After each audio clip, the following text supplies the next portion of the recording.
Good morning student. Today we started chapter 3। आज हम chapter 3 start करेंगे जो कि अलजेब्रा का है। ठीक है, अलजेब्रा का क्वेश्चन यही है। तो आपको अलजेब्रा के लिए एक अलग से कॉपी बनानी है। चैप्टर 3, 4 एंड 5 ये तीनों चैप्टर जो है वो अलजेब्रा के हैं आपके। तो अलजेब्रा के लिए एक आप पतली सी कॉपी बना लेंगे और उसी में ये नोट करेंगे। ठीक है, तो अलजेब्रा की जो 3 चैप्टर्स हैं वो हम इसकी अलग से कॉपी बनाकर उसमें करेंगे। तो अलजेब्रा की कॉपी एक अलग से बनाएं और उसी में चैप्टर 3 आपको करना है। ठीक है, और अलजेब्रा की एक्सरसाइज स्टार्ट करने से पहले कुछ डेफिनेशंस है जो पेज नंबर 31 पे आपके बुक के अंदर पेज नंबर 31 पे गिवन है और मैंने यहाँ पर लिखी भी है। तो आप अपने बुक में से भी उसे लिख सकते हैं। पहले वो डेफिनेशंस लिखेंगे, उसके बाद हम चैप्टर 3.1 स्टार्ट करेंगे। ठीक है, तो मैं आपको कुछ एक्सप्लेन कर देती हूँ कुछ definitions. Chapter 3 algebraic expression and identities. ये ध्यान रखना है कि आपको अलग से कॉपी बनानी है अलजेब्रा के लिए, जिसमें चैप्टर 3, 4 एंड 5 हम उसी में करेंगे। तो अलजेब्रा के लिए अलग से कॉपी बनाएं और उसी में स्टार्ट करें। फर्स्ट है आपके वेरिएबल्स क्या होते हैं। ठीक है, variable a quantity that does not have a fixed numerical value. क्या होता है, वेरिएबल्स क्या होते हैं कि a quantity has does not have a fixed numerical, जिसकी कोई फिक्स न्यूमेरिकल वैल्यूज नहीं होती है। We can write that x y x y that are variables that does not have a numerical value. ठीक है, उन्हें क्या कहते हैं, वेरिएबल। फिर आता है कांस्टेंट। कांस्टेंट क्या होते हैं, अ quantity that have a fixed value, जैसे 2, 3, 4 have a fixed value, that is called a constant. इन्हें हम कांस्टेंट कहते हैं। फिर अलजेब्रिक एक्सप्रेशन क्या होता है कि इन दोनों को मिलाकर हम जब लिखते हैं, जैसे x प्लस 2, तो ये क्या है, एक अलजेब्रिक एक्सप्रेशन है। ठीक है, अब कुछ डेफिनेशन है आपके कि टर्म्स क्या होती है, लाइक टर्म्स अनलाइक टर्म्स क्या होती है। फर्स्ट है आपके लाइक टर्म्स। लाइक टर्म्स क्या होती है, like terms contain the same literal factors, जिसमें सेम लिटरल फैक्टर्स होते हैं, उसे क्या कहते हैं, लाइक टर्म्स। अब for example 3x minus x 3/5x, तो आप यहाँ देखो सब में क्या आ रहा है, x ही आ रहा है। ठीक है, सेम लिटरल फैक्टर्स हैं, तो इस तरह की टर्म्स को क्या कहते हैं, लाइक टर्म्स कहते हैं। फिर आता है unlike terms. Unlike terms does not have the same literal factor, just इसका ऑपोजिट हो जाएगा, लाइक टर्म का just opposite is unlike terms, does not have the same literal factor.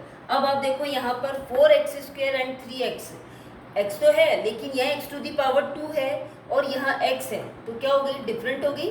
ठीक है, तो इस तरह की वैल्यूज क्या कहलाती है, अनलाइक टर्म्स कहलाती है, यानी does not have the same literal factor, जिनके सेम लिटरल फैक्टर नहीं होते हैं उन्हें अनलाइक टर्म्स कहते हैं। नाउ अब कुछ आपके और डेफिनेशन है, monomial, binomial, trinomial and polynomial. ठीक है, मोनोमियल क्या होता है कि मोनोमियल में विथ ओनली वन टर्म्स, जिसमें केवल एक ही टर्म्स होती है, उसे हम क्या कहते हैं, मोनोमियल। फॉर एग्जाम्पल 4xy एक ही टर्म है, तो इनको अलग अलग काउंट, ये पूरा एक ही नंबर है, यानी वन ही नंबर हो, उसे हम मोनोमियल कहते हैं। जैसे 4xy 7/2x, इसके पूरा एक ही सिंगल नंबर है, सिंगल डिजिट नंबर है, तो इस तरह के जो होते हैं उनको मोनोमियल कहते हैं। फिर आता है बाइनोमियल, बाय यानी कि दो, जिसमें दो टर्म्स होती है, कंटेन 2 अनलाइक टर्म्स। कितनी होती है, 2 अनलाइक टर्म्स। देखो जैसे 3x + 4 वन टर्म ये, 2 सेकेंड ये, तो कितनी, दो टर्म हो गई, तो जिसमें 2 टर्म्स होती है उन्हें बाइनोमियल्स कहते हैं। जैसे 5xy - 1 वन टर्म ये, दूसरी ये 2 टर्म्स हो गई, तो इस तरह के उनको क्या कहते हैं, बाइनोमियल्स कहते हैं। फिर आता है ट्राइनोमियल्स। ट्राइनोमियल्स यानी जिनमें 3 टर्म्स होती है, contain 3 unlike terms. For example 5x² + 3x + 7, number पूरा एक ही है लेकिन इसमें टर्म्स कितनी है, 1 2 3, तो 3 टर्म्स है, तो इस तरह के नोमियल को ट्राइनोमियल कहते हैं। अब पॉलिनोमियल्स, जो भी मोनोमियल है, बाइनोमियल है, ट्राइनोमियल है, ये सब क्या कहलाते हैं, पॉलिनोमियल कहलाते हैं। यानी 1 भी टर्म्स, 2 टर्म्स, 3 टर्म्स, उससे ज़्यादा टर्म्स हो, वो सब क्या कहलाते हैं, पॉलिनोमियल। यानी ये सब क्या कहलाते हैं, ये सब वैल्यूज क्या है, पॉलिनोमियल्स है, इनको हम पॉलिनोमियल्स ही बोलते हैं, चाहे वो मोनोमियल हो बाइनोमियल हो, ट्राइनोमियल हो, उनको हम क्या कहेंगे? पॉलिनोमियल। सभी ये पॉलिनोमियल। तो ये आपके डेफिनेशन जो है आपके बुक में भी दी हुई है पेज नंबर 31 पर। तो चैप्टर स्टार्ट करने से पहले ये कुछ डेफिनेशन आप लिख लेना। लेट्स रिकॉल में आपकी ये डेफिनेशन नहीं दी हुई है, तो पहले आप ये डेफिनेशंस लिखेंगे, ठीक है। उसके बाद लेट्स रिकॉल नहीं लिखना है आपको, इस बुक के लेट्स रिकॉल नहीं लिखेंगे, जो जो डेफिनेशन मैं बता रही हूँ वो लिखनी है। लेट्स रिकॉल नहीं लिखेंगे और बार बार कोई भी मुझसे नहीं पूछेगा। मैं आपको अभी बता रही हूँ, लेट्स रिकॉल चैप्टर 3 के नहीं लिखेंगे। आपको जो पेज नंबर 31 पर डेफिनेशंस दी हुई है वो डेफिनेशंस लिखनी है, उसके बाद चैप्टर स्टार्ट करना है। नाउ एक्सरसाइज 3.1 अब हम स्टार्ट करेंगे। Classify the following expression as monomial, binomial and trinomial. आपका फर्स्ट क्वेश्चन है, उसमें आपको बताना है कि उसमें मोनोमियल कौन सा है, बाइनोमियल कौन सा है और ट्राइनोमियल कौन सा है।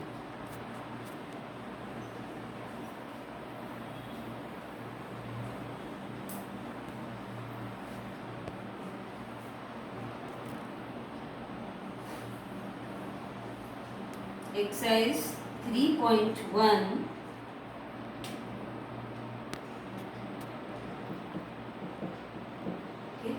First question A 2x² plus x minus 1 B minus 50x² C 12 minus x² minus y³ D 100 E 7x minus 7xy minus 4x plus 2xy minus 1 f 6 माइनस p² g 8 p² q minus 8 q² p minus 8। G के बाद h 6 x² y² z² plus x² y² minus y² z² and last i है y² minus 2z plus 6। अब इसमें आपको बताना है कि मोनोमियल, बाइनोमियल और ट्राइनोमियल, ठीक है। अब आप फर्स्ट टर्म देखो, 1 2 3 टर्म आ रही है, 3 टर्म आ रही है तो कौन सा हो गया ये? ट्राइनोमियल, ठीक है। इसमें देखो पूरी एक ही टर्म है, पूरा एक ही नंबर है, एक ही वैल्यू है ये, तो कौन सा हो गया ये? Binomial, sorry monomial.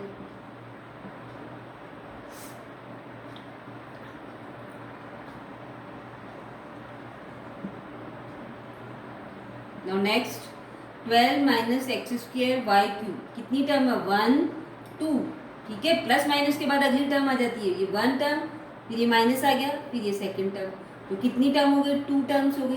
तो 2 टर्म्स होती है उसे क्या कहते हैं? बाइनोमियल, ठीक है। नाउ नेक्स्ट 100 एक ही टर्म है तो कौन सा हो गया ये? मोनोमियल, पूरा लिख लेना इसे। Now next 7xy minus 4x plus 2xy minus 1, इसको थोड़ा सा ध्यान से देखो, ये xy की टर्म है, ये xy की टर्म है, दोनों सेम है ना, वेरिएबल सेम है, तो ये दोनों तो एक ही टर्म में काउंट होगी, ठीक है। यानी इसको हम 7xy प्लस 2xy मिलकर कितना हो गया? ये 9xy हो गया, फिर माइनस 4x माइनस 1, क्योंकि ये तो x की टर्म है, ये डिफरेंट हो गई, ये दोनों सेम टर्म है, xy प्लस है दोनों, तो दोनों ऐड हो गए, तो 7 plus 2 9xy minus 4x minus 1। अब कितनी टर्म हो गई? 1 2 3, तो कौन सा हो गया ये? Trinomial, okay. नाउ नेक्स्ट 6 माइनस p², 2 टर्म है, तो कौन सा हो गया ये? बाइनोमियल।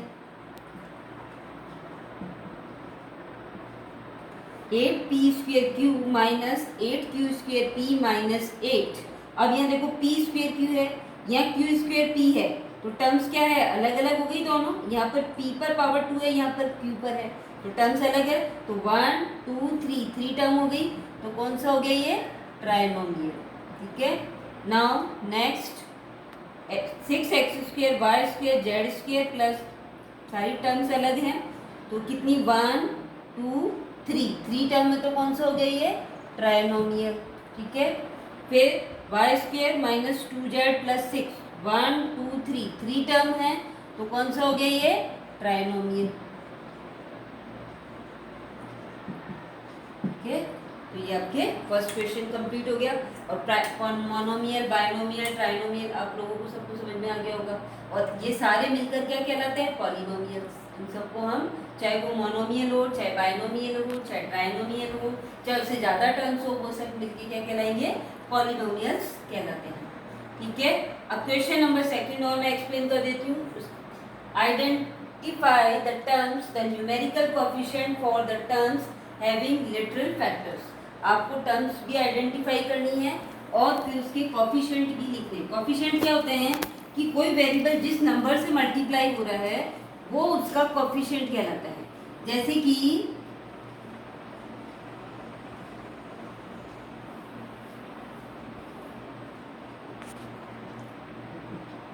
4x, ठीक है, तो x मल्टीप्लाई बाय 4, तो कोएफिशिएंट ऑफ x कितना हो गया, 4 क्या कहलाता है, कोएफिशिएंट।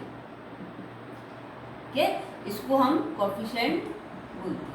जो नंबर, कोई भी वेरिएबल जिस नंबर से मल्टीप्लाई हो रहा है वो उसका कोएफिशिएंट कहलाता है। जैसे कि अब फर्स्ट क्वेश्चन देखो आप, 2 का फर्स्ट क्वेश्चन है x² माइनस 1। पहले तो आपको टर्म्स बतानी है, टर्म्स कौन कौन सी है यहाँ पर। तो टर्म्स कौन सी है, एक तो x² की टर्म है, दूसरी -1, कॉमास लगा के लिखना है आपको। ठीक है, फिर इनके कोएफिशिएंट भी बताने हैं आपको।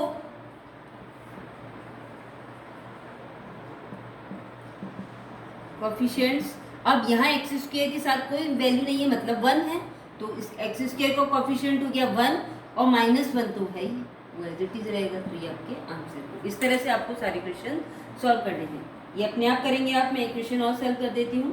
3xy plus 2x plus y, terms कौन कौन सी हो गई, ठीक है, 3xy एक टर्म है, 2x एक टर्म है, y एक टर्म है, तो 3xy first term, second term कौन सी है, 2x, थर्ड टर्म कौन सी है, y। ठीक है, ये तो टर्म्स हो गई। फिर इनके कोएफिशिएंट कौन कौन से हो गए, इसका कोएफिशिएंट है 3, इसका है 2 और इसके साथ कोई वैल्यू नहीं है, तो मतलब 1 से तो मल्टीप्लाई है ही, तो कोएफिशिएंट हो गए 3 2 1। ये सारे क्वेश्चन आप खुद सॉल्व करेंगे, बहुत इजी है। ठीक है, तो क्वेश्चन बस फर्स्ट एंड सेकंड आपका कंप्लीट हो गया है। क्वेश्चन थर्ड हम नेक्स्ट क्लास में स्टार्ट करेंगे। Thank you.